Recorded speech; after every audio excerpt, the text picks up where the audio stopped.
दोस्तों, एक समय की बात है। पक्षीराज गरुड़ अपने मन में जिज्ञासा लिए भगवान श्री कृष्ण के पास आते हैं और उन्हें प्रणाम करते हुए कहते हैं, हे प्रभु, पितृपक्ष में पितरों की पूजा करने से कौन सा फल मिलता है? पितृपक्ष के दौरान पितरों की शांति के लिए कौन से उपाय करने चाहिए? भगवान श्री कृष्ण कहते हैं, हे गरुड़, तुमने आज उत्तम प्रश्न किया है। तुम्हारे इस प्रश्न में समस्त मनुष्य जाति का कल्याण छिपा हुआ है।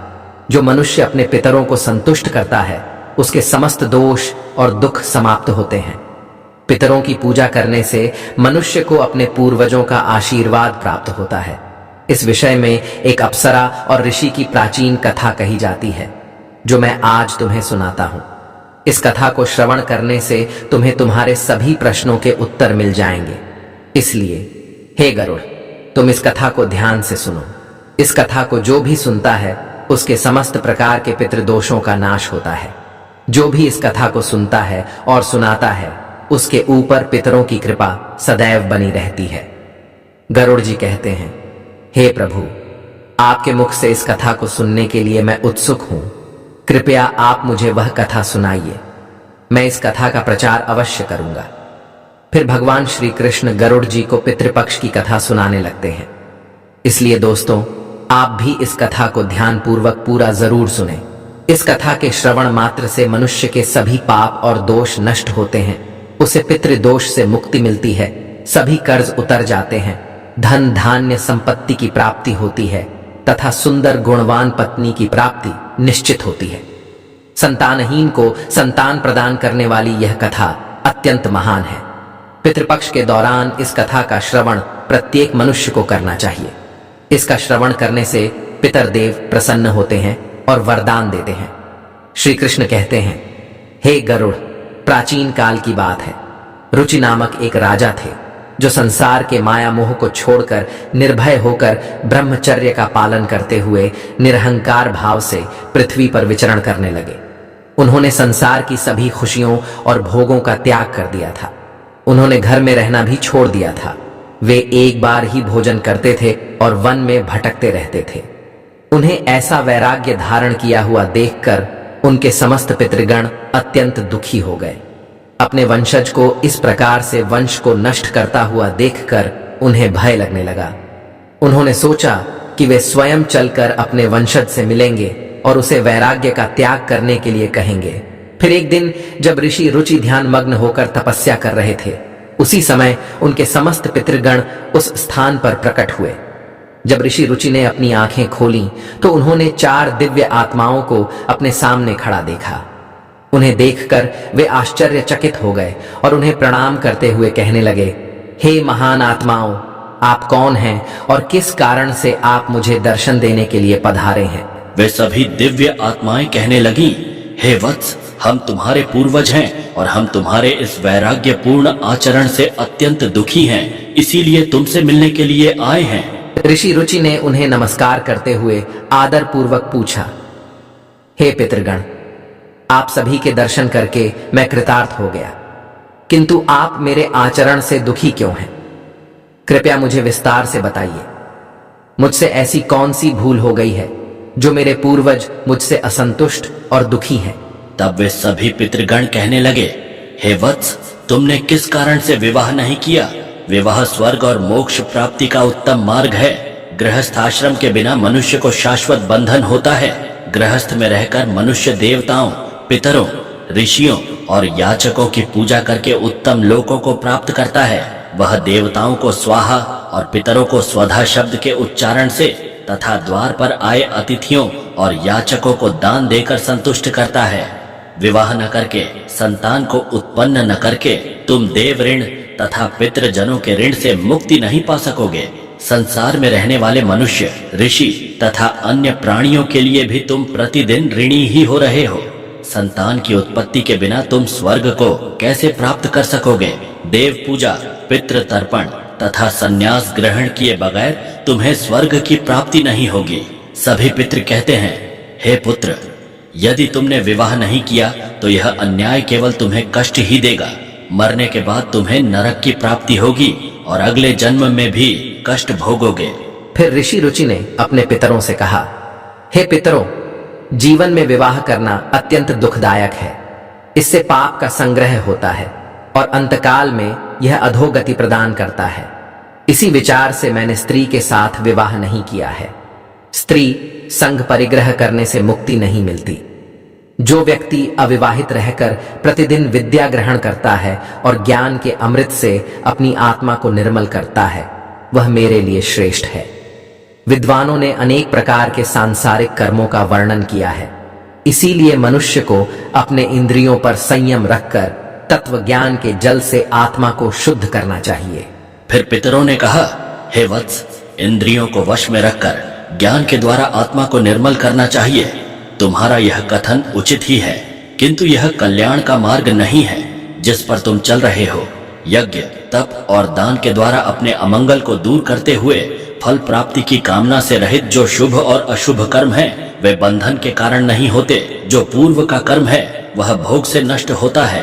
पूर्व जन्म का जो पुण्य कर्म है वह सुख दुख को भोगने से निरंतर नष्ट होता रहता है। फिर ऋषि रुचि ने कहा, हे पितामह, वेदों में कर्म मार्ग के प्रतिपादन द्वारा अविद्या और माया की पुष्टि की गई है।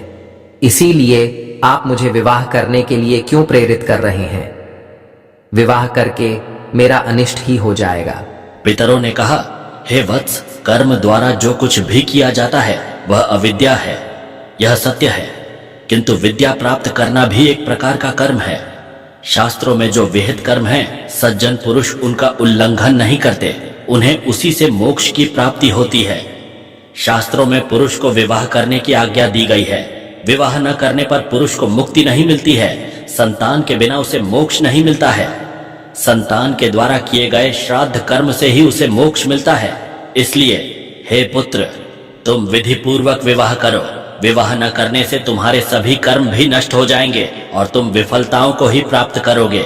यदि हमारा वंश नष्ट हो जाएगा तो हमारी आत्माएं अतृप्त ही रहेंगी। विवाह करके संतान उत्पन्न करके ही तुम अपने पितरों को संतुष्ट कर सकते हो। श्री कृष्ण कहते हैं, हे गरुड़, इस प्रकार से अपने पितरों के वचन सुनकर ऋषि रुचि को बड़ी ग्लानि हुई। उन्होंने विवाह करने का निश्चय किया।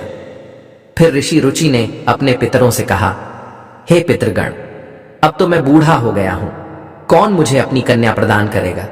वैसे भी मुझ जैसे वृद्ध व्यक्ति के लिए विवाह करना अत्यंत कष्ट साध्य है। फिर पितरों ने कहा, हे वत्स, यदि तुम हमारे वचनों का पालन नहीं करोगे तो निश्चित ही हम सभी पितरों का पतन हो जाएगा और तुम्हारी अधोगति हो जाएगी। इतना कहकर सभी पितृगण अदृश्य हो गए। श्री कृष्ण कहते हैं, हे गरुड़, पितरों के द्वारा ऐसे वाक्य सुनकर ऋषि रुचि मन ही मन अत्यधिक व्याकुल हो उठे। अपने पितरों की मुक्ति के लिए विवाह करने का विचार करते हुए वे कन्या की खोज में पृथ्वी लोक पर विचरण करने लगे, किंतु उन्हें कहीं भी कन्या की प्राप्ति नहीं हो सकी।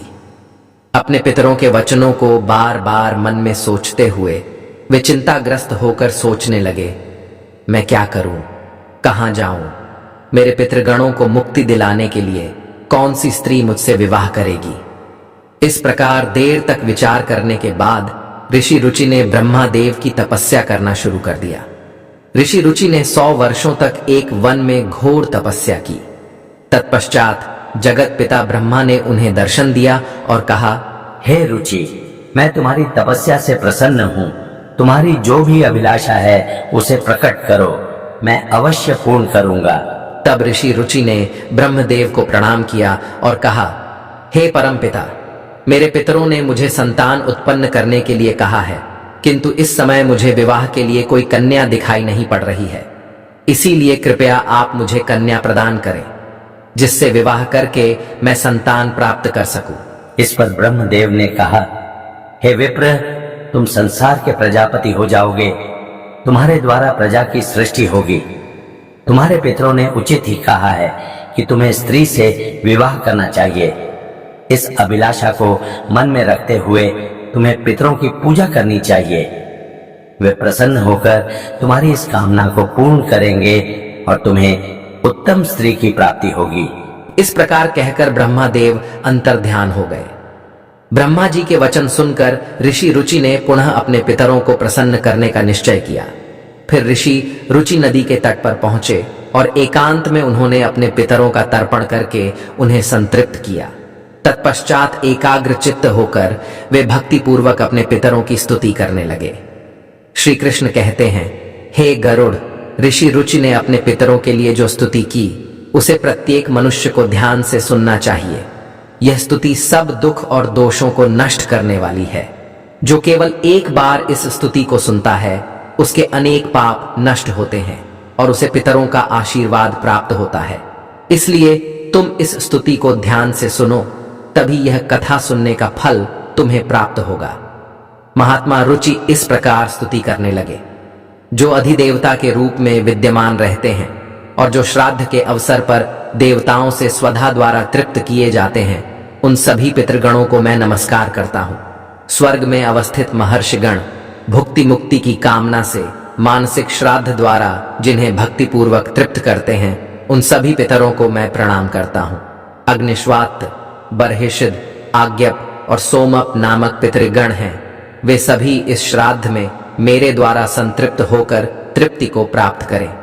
अग्निश्वात पितृ मेरी पूर्व दिशा की रक्षा करें। बर्हिषद नामक पितृगण सर्वदा मेरी दक्षिण दिशा की रक्षा करें। आज्ञ पितृजन पश्चिम दिशा की तथा सोमप पितृगण उत्तर दिशा की रक्षा करें। ये समस्त पितृजन राक्षस, भूत, पिशाच और असुर गणों के कारण उत्पन्न दोषों से नित्य सब प्रकार से हमारी रक्षा करें। विश्व, विश्वभुक, आराध्य, धर्म, धान्य, शुभानन, भूतिद, भूतिकृत और भूति नामक जो पितरों के 9 गण हैं तथा कल्याण और कल्यद, कल्यकर्ता, कल्यत्राश्रय, कल्यता हेतु और अनघ नामक जो पितरों के 6 गण कहे गए हैं, और वर, वरेण्य, वरद, तुष्टिद, पुष्टिद, विश्वपात और धाता नाम से विख्यात ये 7 गण तथा पितृगणों के पाप विनाशक जो महान, महात्मा, महित, महिमावान और महाबल नाम से प्रसिद्ध ये 5 गण हैं, उन गणों के ही साथ सुखद, धनद, धर्मद और भूतिद नामक पितरों का एक अन्य गण चतुष्टय कहा गया है।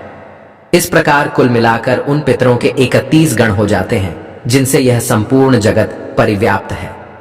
ये सभी पितृजन इस श्राद्ध में मेरे द्वारा प्रदत्त कव्याधि से संतुष्ट हों। इस प्रकार ऋषि रुचि द्वारा स्तुति करने पर पितर अत्यंत प्रसन्न हो गए और उसी समय एक दिव्य तेज उत्पन्न हुआ जो आकाश मंडल में चारों ओर व्याप्त हुआ। संपूर्ण विश्व को अपने तेज से आच्छादित करने वाली उस रोशनी को देखकर ऋषि रुचि अपने घुटने पर बैठकर फिर से पितरों की स्तुति करने लगे। रुचि की स्तुति सुनकर पितृगण अत्यंत प्रसन्न हुए और वे उनके सामने प्रकट हुए। रुचि ने पुष्प, गंध और अनुलेप पदार्थों का उन्हें निवेदन किया था। वे सभी पितर उन्हीं को धारण करके उनके सामने प्रकट हुए। रुचि ने भक्ति पूर्वक हाथ जोड़कर अपने पितरों को प्रणाम किया और निवेदन किया। प्रसन्न होकर पितरों ने कहा, हे पुत्र, तुम्हारी इस स्तुति से हम अत्यंत प्रसन्न हैं, इसीलिए अब तुम्हारी जो भी कामना हो वह निसंकोच होकर कहो। फिर नतमस्तक होकर रुचि ने पितरों से कहा, हे पितृदेव, ब्रह्मदेव ने सृष्टि की रक्षा करने के लिए मुझे प्रजापति बनाया है, इसीलिए मैं आपसे संतान उत्पन्न करने में समर्थ, गुणवान, चरित्रवान पत्नी की कामना करता हूं। फिर पितरों ने कहा, हे वत्स, इसी स्थान पर अभी इसी क्षण तुम्हें उत्तम मनोरमा पत्नी की प्राप्ति होगी और उसी से तुम्हें पुत्र होगा। हे रुचि, वह पुत्र बुद्धिमान और बलशाली होकर रौच्य नाम से तीनों लोकों में ख्याति प्राप्त करेगा। उसके भी अतिशय बलवान, महापराक्रमी, महात्मा और पृथ्वी का पालन करने वाले बहुत से पुत्र होंगे। इतना कहकर समस्त पितृगण ऋषि रुचि को आशीर्वाद देकर उस स्थान से अंतर्ध्यान हो गए। पितरों के अंतर्ध्यान होते ही पितरों की कृपा से उसी समय उस नदी के मध्य से ही रुचि के समीप प्रमलोचा नामक मन को प्रिय लगने वाली सुंदर श्रेष्ठ एक अप्सरा प्रकट हुई। उस श्रेष्ठ अप्सरा ने मधुर वाणी में महात्मा रुचि से कहा, हे तपस्वी श्रेष्ठ, वरुण के पुत्र महर्षि पुष्कर द्वारा मेरी एक अतिशय सुंदर कन्या उत्पन्न हुई है। मैं उस सुंदर रूप वाली मानिनी नामक कन्या को भार्या के रूप में आपको प्रदान करती हूँ। आप इससे विवाह करें। इस कन्या से आपको अतिशय बुद्धिमान मनु नाम का पुत्र होगा। फिर प्रजापति रुचि ने उस अप्सरा कन्या से विवाह किया। श्री कृष्ण कहते हैं, हे गरुड़, इस प्रकार से ऋषि रुचि ने अपने पितरों को प्रसन्न करके विवाह के लिए कन्या प्राप्त की और अपने वंश को आगे बढ़ाया। कथा के अंत में भगवान श्री कृष्ण ने गरुड़ जी को पितरों को प्रसन्न करने के अनेक उपाय विस्तार से बताए। ये उपाय मनुष्य के जीवन में पितृदोष को समाप्त करने और पितरों की कृपा प्राप्त करने के लिए अत्यंत आवश्यक माने जाते हैं। श्री कृष्ण ने गरुड़ जी से कहा कि पितरों को प्रसन्न करने के लिए कुछ विशेष अनुष्ठान, तर्पण और धार्मिक कार्यों का पालन करना आवश्यक होता है। आइए जानते हैं उन महत्वपूर्ण उपायों के बारे में। पितरों को प्रसन्न करने का सबसे पहला और मुख्य उपाय तर्पण है। तर्पण का अर्थ है जल अर्पण करना। पितृपक्ष के दौरान पवित्र जल को हाथ में लेकर पितरों का आह्वान करते हुए उन्हें जल अर्पण करना चाहिए। तर्पण में काले तिल, जल, दूध और कुशा का उपयोग किया जाता है। यह कार्य पवित्र मन और श्रद्धा से करना चाहिए, जिससे पितृगण तृप्त होकर प्रसन्न होते हैं। तर्पण करते समय AUM पितृभ्य स्वधा मंत्र का उच्चारण करना चाहिए, जिससे पितृ संतुष्ट होते हैं और आशीर्वाद प्रदान करते हैं। श्री कृष्ण कहते हैं, श्राद्ध कर्म पितरों की तृप्ति के लिए एक महत्वपूर्ण अनुष्ठान है। इसमें पितरों के निमित्त भोजन, फल और वस्त्र अर्पण किए जाते हैं। श्राद्ध कर्म करने वाले व्यक्ति को ब्राह्मणों को भोजन कराना चाहिए और उन्हें वस्त्र एवं दक्षिणा देकर आशीर्वाद लेना चाहिए।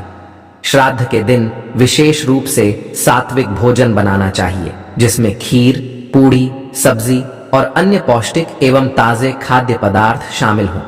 इस भोजन को पवित्रता के साथ पितरों के निमित्त अर्पण किया जाता है। तीसरा उपाय श्री कृष्ण ने बताया, गाय, ब्राह्मण और अन्य जीवों को भोजन। पितरों को प्रसन्न करने के लिए गाय, कुत्ते, कौवे और ब्राह्मणों को भोजन कराना अत्यंत शुभ माना जाता है। इन्हें भोजन अर्पण करने से पितृ तृप्त होते हैं और प्रसन्न होकर आशीर्वाद देते हैं।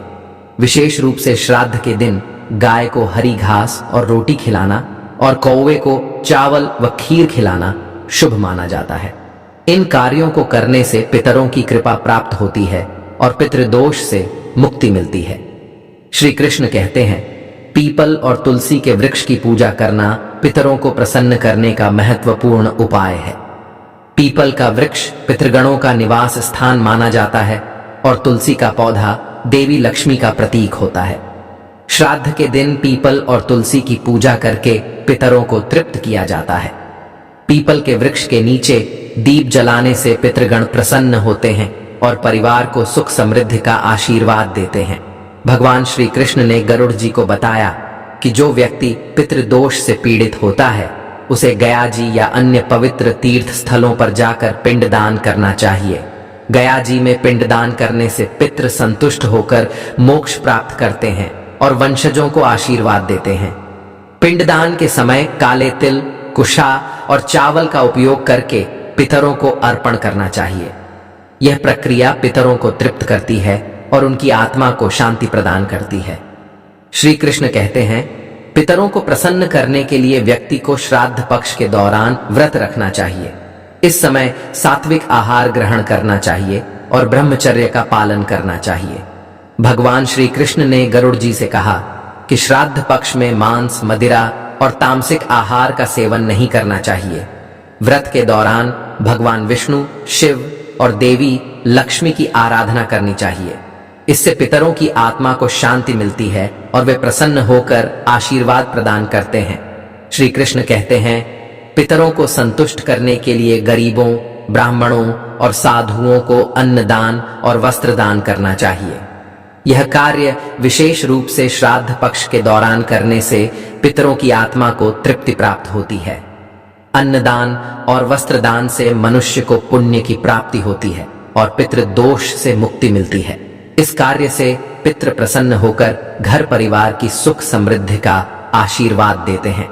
भगवान श्री कृष्ण ने बताया कि पवित्र नदियों, विशेषकर गंगा में स्नान करके पितरों के निमित्त जल अर्पण करना अत्यंत शुभ माना गया है। गंगा जल पितरों की तृप्ति के लिए सर्वोत्तम होता है, जिससे पितृदोष समाप्त होते हैं। गंगा में स्नान करने से व्यक्ति के पाप धुल जाते हैं और पितरों की आत्मा को शांति मिलती है। इस कार्य से पितृ प्रसन्न होकर आशीर्वाद प्रदान करते हैं। श्री कृष्ण कहते हैं, पितरों को प्रसन्न करने के लिए सत्संग में शामिल होना और पवित्र ग्रंथों, जैसे भगवत गीता का पाठ करना अत्यंत लाभकारी माना जाता है। पितरों की शांति के लिए गीता के 11वें अध्याय का पाठ विशेष रूप से लाभकारी होता है। भगवत गीता के पाठ से पितरों की आत्मा को शांति मिलती है और उनके वंशजों पर उनकी कृपा बनी रहती है। भगवान श्री कृष्ण ने गरुड़ जी को यह भी बताया कि जो व्यक्ति इन उपायों को श्रद्धा और विश्वास के साथ करता है उसे जीवन में सभी प्रकार के सुख और समृद्धि प्राप्त होते हैं। पितरों की कृपा से उसके समस्त दोष समाप्त होते हैं और परिवार में शांति बनी रहती है। इन उपायों को नियमित रूप से करने से पितृदोष से मुक्ति मिलती है और पितृ प्रसन्न होकर वंशजों को आशीर्वाद देते हैं। श्री कृष्ण ने गरुड़ जी से कहा, हे गरुड़, जो भी व्यक्ति इन उपायों का पालन करता है उसे पितृदोष का कभी सामना नहीं करना पड़ता और उसके पितृ सदैव प्रसन्न रहते हैं। इस प्रकार भगवान श्री कृष्ण ने पितरों को प्रसन्न करने के विभिन्न उपाय विस्तार से बताए जिन्हें हर व्यक्ति को पितृपक्ष में करना चाहिए। तो दोस्तों, इस प्रकार से गरुड़ पुराण में पितृपक्ष की कथा का वर्णन किया गया है। उम्मीद है आपको यह कथा पसंद आई होगी, तो कमेंट में जरूर बताएं। ये वीडियो अच्छा लगा तो लाइक करें और परिवार के साथ शेयर करें। साथ ही चैनल को सब्सक्राइब करें ताकि आपको ऐसी ही आध्यात्मिक जानकारी प्राप्त हो। आप सभी का धन्यवाद।